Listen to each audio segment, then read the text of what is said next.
மதுரை மாவட்டம் திருமங்கலத்தில் நடைபெற்ற திமுக பிரச்சார பொதுக்கூட்டத்தில் திமுக தலைவரும் தமிழ்நாடு முதலமைச்சருமான மு.க.ஸ்டாலின் கலந்து கொண்டார்.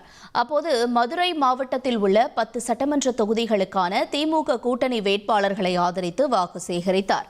மேடையில் பேசிய அவர், எய்ம்ஸ் மருத்துவமனை இன்னும் முடிவுக்கு வராதது, மதுரை மெட்ரோ ரயில் நிலைய திட்டத்திற்கு அனுமதி வழங்கப்படாதது உள்ளிட்டவற்றை சுட்டிக்காட்டி என்டிஏ கூட்டணியை விமர்சித்தார். மதுரையை மணிப்பூரா மாத்த துடிக்கிற வன்முறை மாடல்.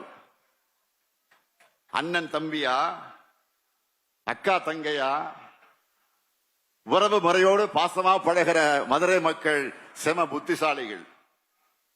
அதனாலதான் கலவரத்தை தூண்ட நடத்தவங்களோட சதிய சிறப்பாக முறியடிச்சீங்க. அதற்காக உங்க பாதப்படர்களை தான் தொட்டு நான் நன்றி கூறுகிறேன். மதுரைக்கு ஒன்னே கண்ணே கண்ணுன்னு எய்ம்ஸ் மருத்துவமனைய எப்போ 2015 பட்ஜெட் அறிவிச்சாங்க. நல்லா கவனிச்சீங்க. 2015 பட்ஜெட் அறிவிச்சாங்க. 2019 நாடாளுமன்ற தேர்தலின் போது அடிக்கல் நாட்டினாங்க. அதுக்கு பிறகு 2021 சட்டமன்ற தேர்தல் முடிஞ்சிருச்சு.